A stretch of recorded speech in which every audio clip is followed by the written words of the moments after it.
80 के दशक का शुरुआती साल 1981। अंधेरी रात थी। वक्त 10:30 के आसपास।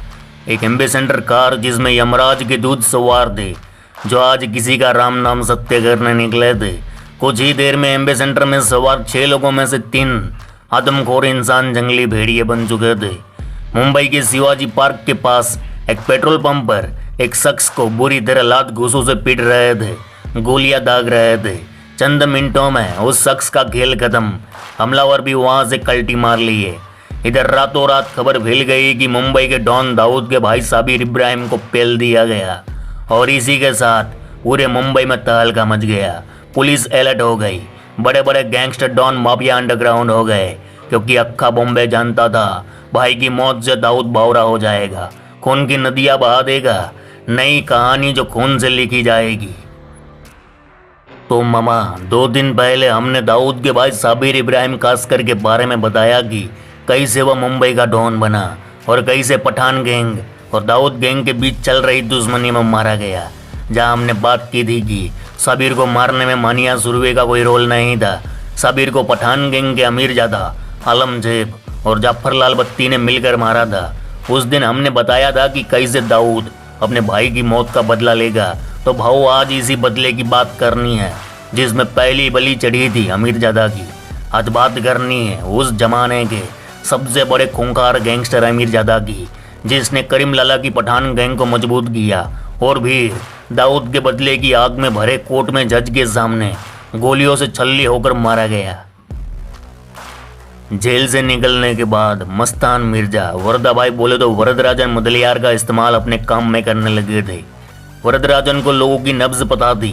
वे लोगों की समस्याएं सुनने के लिए हमेशा अपने घर पर मौजूद रहते थे। धार्मिक व्यक्ति होने के नाते वे माटुंगा स्टेशन के बाहर गणेश पंडाल पर बहुत खर्च करने लगे थे। धीरे धीरे उनके रुतबे के हिसाब से पंडालों का आकार भी बढ़ने लगा। वरदाभाई पर भी कई फिल्में बनाई गई, जैसे नायक, दयावान और अग्निपथ। अग्निपथ में अमिताभ बच्चन को वरदाभाई की आवाज़ की नकल करते हुए दिखाया गया। उधर मस्तान का साम्राज्य भी तेजी से फैल रहा था। हुसैन जैदी अपनी किताब में लिखते हैं, मस्तान द्वारा विदेशों में भेजे जाने वाली चांदी अपनी शुद्धता के लिए इतनी मशहूर थी कि उसे मस्तान की चांदी का ब्रांड नाम दे दिया गया था। मस्तान ने मलाबार हिल में एक आलीशान बंगला और बड़ी कारें खरीदी। उन्होंने मद्रास की साहिबाबी से शादी की, जिससे उसे 3 बेटियां पैदा हुई, कमरुनिसा, महरुनिसा और शमशाद। हाजी मस्तान को पहले 1974 में, फिर 1975 में इमरजेंसी के दौरान गिरफ्तार किया गया था। जेल से छूटने के बाद मस्तान ने तस्करी छोड़ खुद को रियल एस्टेट के धंधे में उतार दिया। उधर बम्बई पुलिस के अफसर यादवराव पवार ने वरदराजन को मुंबई से भगाने का बीड़ा उठा लिया। वह उससे सफल भी रहे।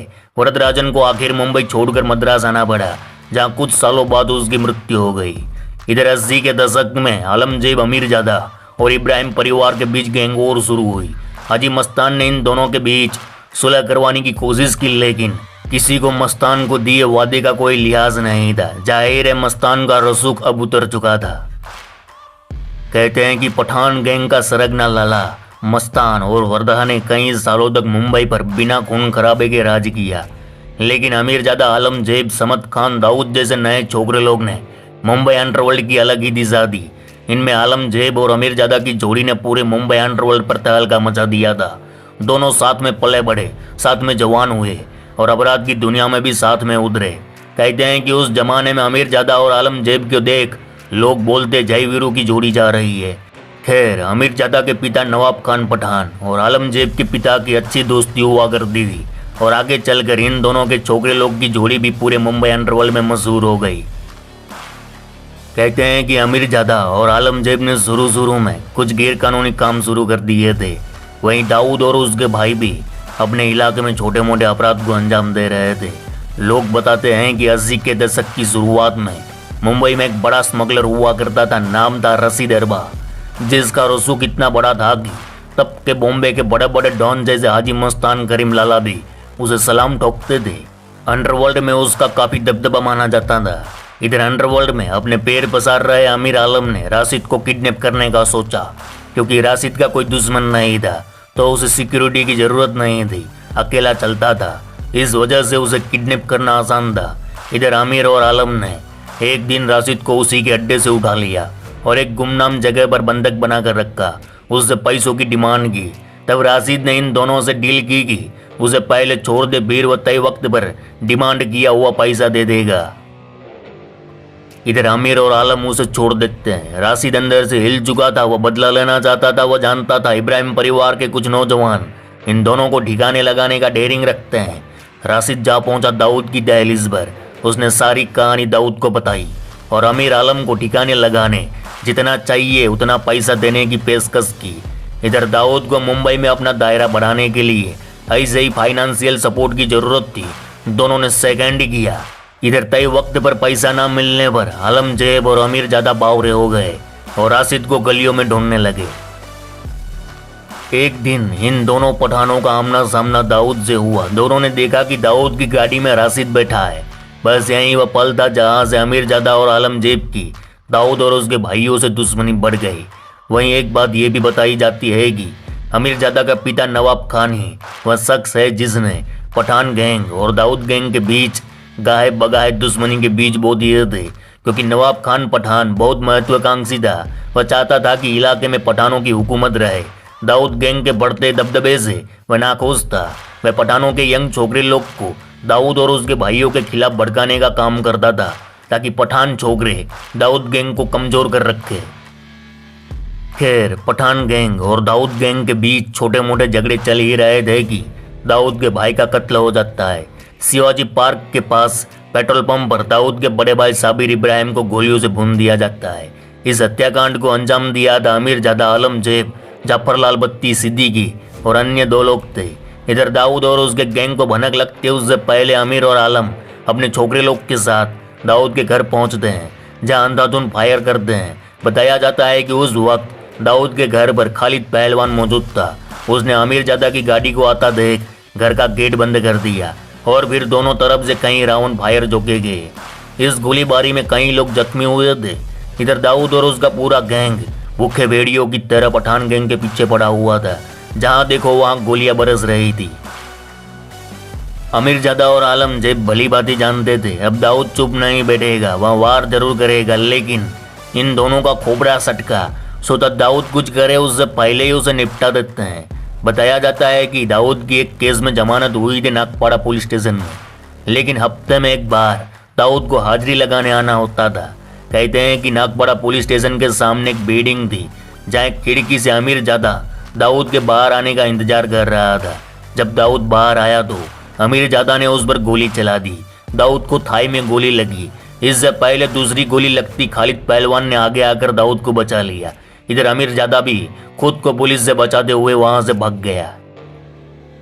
साबिर की मौत, दाऊद के घर पर हमला, फिर दाऊद पर हमला। जाहिर सी बात है अमीर ज्यादा और आलम जेब पर मौत की घंटी बज रही थी।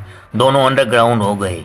काफी समय तक अंडरग्राउंड रहने के बाद दोनों एक बार फिर तब सुर्खियों में आए जब एक प्रोड्यूसर को अगवा किया गया। दरअसल 1982 में दिलीप कुमार की एक फिल्म आई थी, नाम था शक्ति। इधर अंडरग्राउंड रहते हुए अमीर ज्यादा और आलम जेब थिएटर में जाते हैं, बिंदास होकर फिल्म देखते हैं। थिएटर में फिल्म की वाहवाही देख अमीर आलम को एहसास हो गया कि यह फिल्म काफ़ी कमाई करने वाली है। इधर दोनों अंडरग्राउंड थे, पैसों की कमी थी और फिर पैसों की कमी पूरी करने इस फिल्म के प्रोड्यूसर को अगवा करने का प्लान बनाया गया। इस फिल्म के प्रोड्यूसर थे मुशीर और रियाज। इधर फिल्म प्रोड्यूसर मुशीर को अगवा करने की साजिश रची गई। इस साजिश में अमीर ज्यादा का भाई लंबू शहजादा भी शामिल था। इधर अमीर ज्यादा ने अपने दोस्त अहमद का कांटेक्ट किया जो फिल्म इंडस्ट्री से जुड़ा हुआ था। अहमद के जरिए मुशीर के ऑफिस का एड्रेस निकाला गया। एक दिन मुशीर अपने दोस्त हरी के साथ अपनी गाड़ी से कहीं जा रहा था। इधर अमीर ज्यादा, उसका भाई लंबू शहजादा और उसके साथी मुशीर की गाड़ी का पीछा कर रहे थे। मुशीर अपने दोस्त को ड्रॉप कर अपने ऑफिस की ओर आगे बढ़ रहा था। इसी दौरान पठान गैंग मुशीर की गाड़ी को रुकवा कर उसे अगवा कर लेते हैं। फिर उसकी आंखों पर पट्टी बांधकर अपने अड्डे नागपाड़ा पर ले जाते हैं और उस दौरान मुशीर सारी चीजें नोट कर रहा था।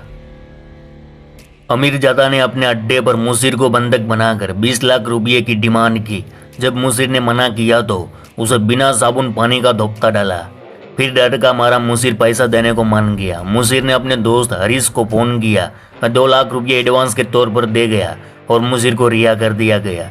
बाकी 18 लाख रुपये कुछ दिनों में देने थे, लेकिन मुशीर ने यह बात दिलीप कुमार को बताई। दिलीप कुमार मुशीर को लेकर उस वक्त के Mumbai police commissioner Julio Ribeiro के पास ले गए। उनके सामने मुशीर ने सारा घटनाक्रम बताया। मुशीर की निशानदेही पर पुलिस की एक टीम जांच पड़ताल पर लग गई और मुंबई पुलिस के मुखबिरों के जरिए अमीरजादा के अड्डे की लोकेशन भी मिल गई। इधर अमीरजादा पुलिस से पहुंचने से पहले ही अपने साथी आलमजेब के साथ गुजरात कल्टी मार लिया। उस वक्त गुजरात भर में माफिया डॉन अब्दुल लतीफ की तुत्ती बोलती थी, जिसके संबंध दाऊद से लेकर मुंबई अंडरवर्ल्ड के बड़े बड़े गैंगस्टर से थे। आलम और अमीर अब्दुल लतीफ की छत्रछाया में अहमदाबाद के कालूपुर में अंडरग्राउंड हो गए, लेकिन एक दिन मुखबिरों के जरिए मुंबई पुलिस अमीरजादा को अहमदाबाद से उठा लेती है। उसे मुंबई लाया गया। इधर दाऊद गैंग अपने भाई की मौत का बदला लेने पूरा रक्त चरित्र रचने कौंसल्ली की कहानी लिख चुका था। दाऊद गैंग ने रेकी की पूरा कच्चा चिट्ठा निकाल लिया कि कब और कहां अमीरजादा की पेशी होने वाली थी, लेकिन दाऊद गैंग चाहता था कि अमीरजादा भी खत्म हो जाए और उसका नाम भी ना आए। इसलिए ऐसे शूटर की तलाश थी जो सन की भी हो और मौत से डरता भी ना हो, क्योंकि अमीरजादा को खल्लास करना था भरे कोर्ट में, भरे अदालत में, जज के सामने घुसकर। तब दाऊद गैंग ने अपना हथियार चुन लिया। एक 22 साल के लड़के को नाम था डेविड परदेसी, जो मुंबई के तिलक नगर में रहता था। डेविड को दाऊद गैंग ने बताया कि सेशन कोर्ट में एक आदमी को ठोकना है, काम करेगा? उसने हाँ बोला, लेकिन अभी तक अमीरजादा को मारना है ये नहीं बताया गया था, ना ही उसकी कोई तस्वीर दिखाई गई।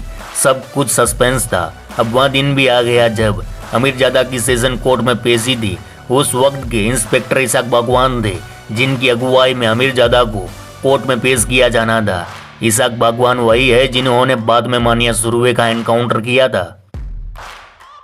खैर, जब इसाक बागवान अमीरजादा को लेकर कोर्ट की चिड़िया चढ़ रहे थे, उसी वक्त एक साइड खड़े दाऊद के लोगों ने वहां मौजूद डेविड परदेसी को इशारा किया कि यही है टारगेट, इसे ही मारना है। दाऊद गैंग ने प्लान बनाया था कि जब अमीर को गोली मारने के बाद डेविड परदेसी खिड़की से कूद जाएगा तो नीचे खड़े होकर हम उसे बचा लेंगे, यानी पुलटू फटाक प्लानिंग बनाई गई थी। खैर, इधर इसाक बागवान अमीरजादा को लेकर कोर्ट की ओर आगे बढ़ रहे थे। पीछे नेवी के सफेद कपड़ों में डेविड परदेसी एक पिस्टल छिपाए चुपचाप चल रहा था। इधर अमीरजादा को जज के सामने कटघरे में पेश किया गया। उसी दौरान नेवी के ड्रेस में डेविड परदेसी कोर्ट में घुसता है और एक के बाद एक गोली अमीरजादा के बॉडी में ठोक देता है। अमीरजादा उधर ही ढेर हो गया। डेविड भागने लगा तो इसाक बागवान ने उसके पैर में गोली मारी, वह भी पकड़ा गया। अरे मामा, मुंबई अंडरवर्ल्ड में ऐसा पहली बार हुआ था कि अदालत में जज और सैकड़ों पुलिस वालों के सामने गोली चली हो और किसी की हत्या हुई हो। खैर, इस तरह अमीरजादा को मारकर दाऊद ने अपने भाई की मौत का बदला लिया था। अब सुनो मामा, अमीरजादा का जिगर जान बोले तो आलमजेब भी दाऊद के भाई को मारने में शामिल था। फिर कभी उसकी भी कहानी सुनाएंगे, जिसे गुजरात के सूरत में मौत के घाट उतार दिया गया था। तो आज के लिए बस इतना ही। चलो इस गुज्जू भाई का राम राम, मिलते हैं फिर।